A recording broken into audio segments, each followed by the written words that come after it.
chikahan lang tayo, okay lang ba sa'yo? Ikaw, anong opinion mo dito? Agree ka ba sa cancel culture? Hindi. Kung nakita mo, parang ganon, daanan mo na lang. Kasi parang ilagay mo yung sarili mo sa taong kinakancel mo. Paano kung sa'yo gawin yun?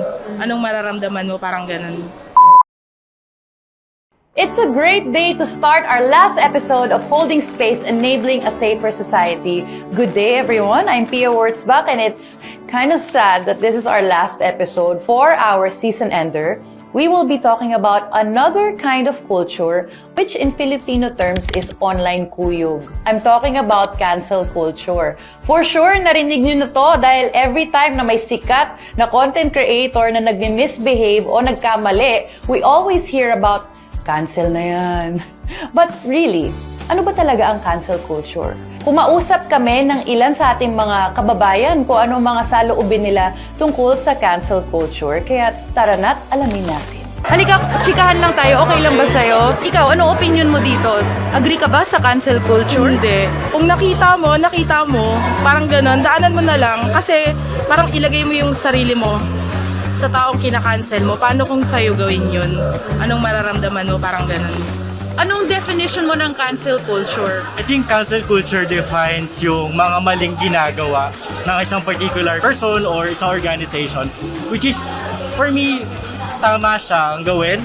Kasi pag hindi natin siya tinigil, patuloy yung mangyayari yung ganong pag-uugali. Kailangan may certain measurement kung alin ba talaga yung dapat natin i-cancel at alin yung dapat hindi. Respeto, pero kailangan may facts at hindi kung saan-saan lang na opinion. Hi! Hello. Hi, how are you? Pia? Austin. How? Hi. Game? Oh, sige. So, today, what I did was I went around asking people about their views on certain topics. So, with you, I'm gonna talk about cancel culture. I'm not really for cancel culture. Like, ayoko po siya because you're tearing down the perceptions of the people around you. Yung tao sa paligid, sasabihin, who are you to say that? Really affects you to the core. People in the public eye, politicians, celebrities, influencers, or people who are very active on social media can experience being cancelled.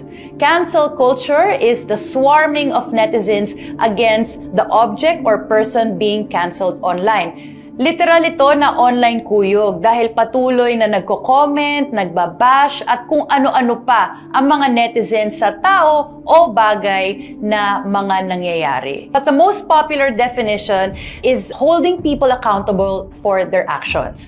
Canceling is like a form of censorship. A person being canceled can also be perceived as violating the implicit and explicit rules of certain groups or social classes.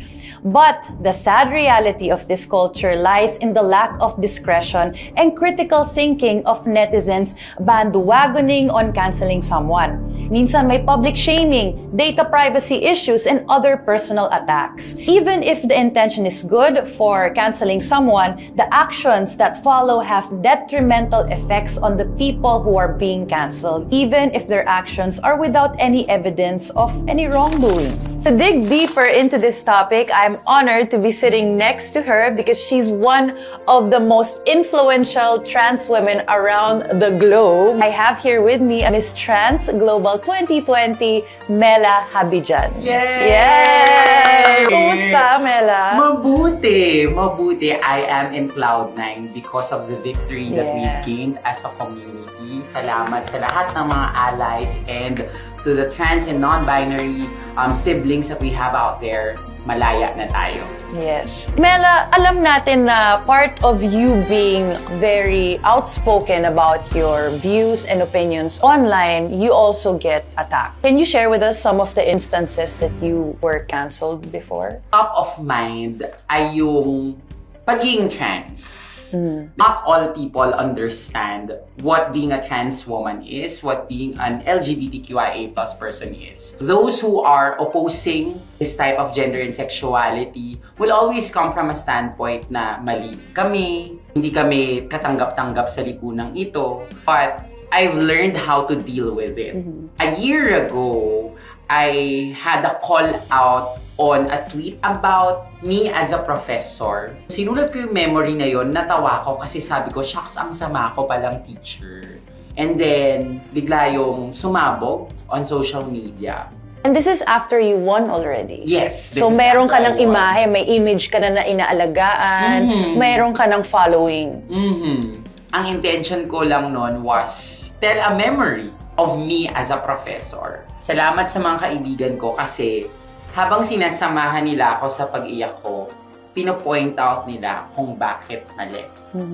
Pagdating sa social media, very important na ilalatag mo yung context at kung ano yung realization mo out of that experience. Yeah. So, hindi ko yun nailagay. Did this experience in any way affect your mental health? Yes, it did. I was crying. Nung nakita ko yung nanay ko, bigla ko na lang siyang niyakap, Ma, mas maba akong tao. Sinabi niya sa akin, hindi. Nagkakamali, oo. Pero hindi ka masamang tao. Maganda yun na nagkaroon ka ng support system na gano'n. So, nakabangon ka from that experience. Because I like the idea of correcting somebody when they're wrong. But may mali ba dun sa cancel culture? Laging may tamang paraan para maipahiwatig yung mensahe. Magagawa naman siya in a caring manner. Cancel culture should always point out to canceling the action and not the person.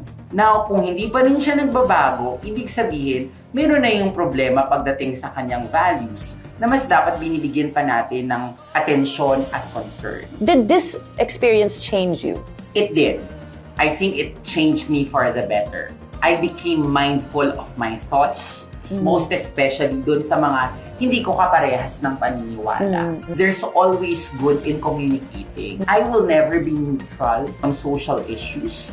I will always be firm on what I believe in and anchor it on the values that I have formed. But at the same time, I will see to it that I will open the doors for conversations. Pero it can be traumatizing kasi. It is traumatizing to you. Na parang it can make you think na, maybe I won't send that tweet anymore. Or maybe, magda-type ka na tapos bilang, wag na lang. Sa una, parang magiging mas careful ka. Pero along the way, sinabi ko sa sarili ko, bakit ba ako natatakot? I will always go back to my intentions and why I do them. Even if there is a possibility that I can be attacked. You know, Mela, you're very strong. Not everyone has the same kind of mental strength as you. There are people out there who will crumble at getting canceled online. How do you recover from getting canceled? Una, lumayo ka muna doon. Kasi kung parati kang naandun sa nakakaramdam ka ng sakit, it will always be there. I cried. So if that helps, cry if you must. And tell yourself, oras na para lumabas sa aking sarili. And this is an advice I got from one of my best friends, si Josh Limso. Kasi dun mo makikita kung ano yung tama, mali, dapat at hindi dapat. Because the world is not about us. The world will always be about interactions of people. And those interactions should always lead to kindness. At sa pagkakamaling ito, paano ko matututo at magpapatuloy? It's actually making me think because I've also been canceled a few times. I didn't like that it was coming from these group of strangers, thousands of them, just telling me that I'm wrong, but nobody really explaining to me why. May mga few who are sensible who will really point out at hihimayin nila for you na, Pia, ito kasi yung dahilan kung ba't mali yung tinweet mo, ba't mali yung sinabi mo sa interview na to. And then it starts to make sense. As in, tama yung sinabi mo, itanggalin mo yung sarili mo sa sarili mo. You learn along the way and then somehow you're able to redeem yourself. How long is the process of redeeming yourself after an experience like this? Actually, Pia, hindi ko binilang. Sinabi ko na lang sa sarili ko, I will be strong again. At kasabay ng pagiging malakas ay yung desire to be better. Pinahahalagahan ko yung platform na meron ako. Kung may makinig sa akin, thank you. Kung walang makinig sa akin, okay lang. Basta nandun ako at nagpapatuloy. What's the right way to cancel somebody? Laging importante yung bakit. Kasi pag sinabi lang, mali ka. Okay, Ba't ako sa tingin ko, tama ako? Oo. Hindi ko mauunawaan mo. So, dapat laging may layer ng mali ka dahil 1, 2, 3. Para mas tumagos dun sa tao na, oo nga, ito yung pagkakamali ko. What's your message to people who've canceled you? Thank you. Thank you for helping me learn so that I can improve and be better. Pero sana, mas maging gentle tayo next time. I'm all for calling out wrong. Pero minsan kasi, lalong nagsumasara yung isip at yung puso nung kausap mo kasi dahil doon sa approach. Oo. Lalo tuloy, humahaba yung away. Di ba? Kailangan nating ma-master the right balance. Kailangan nating lagyan ng puso. Exactly. Di ba? Isipin natin that we're calling out because we want that person to be better. We're so easy to cancel people if they're wrong, but do we celebrate them when they're right? O kung nagbago sila? Do you think this is something that's missing? Yung parang redemption na ma-redeem mo yung sarili mo at maging celebration sana siya. Sana i-exercise natin yun. A Yeah. change for the better will always be something to give that person a pat on the back. We might be starting a new... What should we call it? The redemption culture? Yeah. Or maybe something more fun. Oo. As somebody who's experienced it before, what would be your advice for online influencers out there who are going through it at the moment or might go through it in the future? The world is not about us. The world will be about relationships that we build, the values that we form, and the principles that we adhere. If there comes a moment that you get canceled, lumabas sa sarili para alam mo na may mga bagay na hindi tayo nakikita when we see the world na mimimi. If there's someone out there who gets canceled, i-DM mo sila at sabihin, kamusta ka? Yeah. A simple kumusta from a familiar face, right, would be comforting. It is comforting. And in those dark, hardest parts, you know that you're not alone. Well, Mela, thank you so much for this meaningful conversation. I'm also a beauty queen and I fall into that box all the time. It's a constant battle of, do I say what I really want to say or do I say what they want me to say? Tama ka naman dun eh. Bakit ako matatakot? Kung wala naman ako sinasaktan ibang tao, opinion ko lang naman to. At kung mali ako, ready din akong tanggapin to, ready akong magpakumbaba, ready akong matuto. On social media, just have an open mind. Thank you so much, Mela. I love you, please. I love you. Mela's cancel culture experience is just one of the many. I have experienced it too. That's why today's episode reminded me that people will always have an opinion towards everything you say or do, whether it's wrong or right. I hope when we call people out, we say it in a kinder way.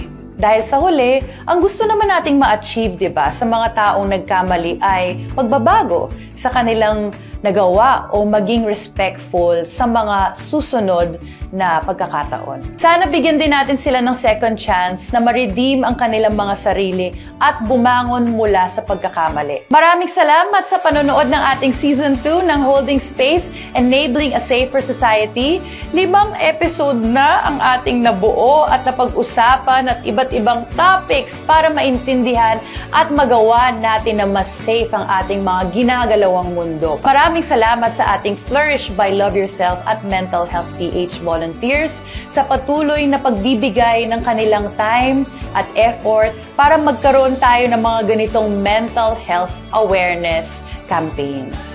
Special thank you din sa All Right Studios na kasama natin sa pagbuo ng campaign na to. Hanggang sa muli, ako po ang inyong proud host, Piawurtzbach, na nagsasabing ang Holding Space ay palaging naririto para sa isang safer society para sa ating lahat.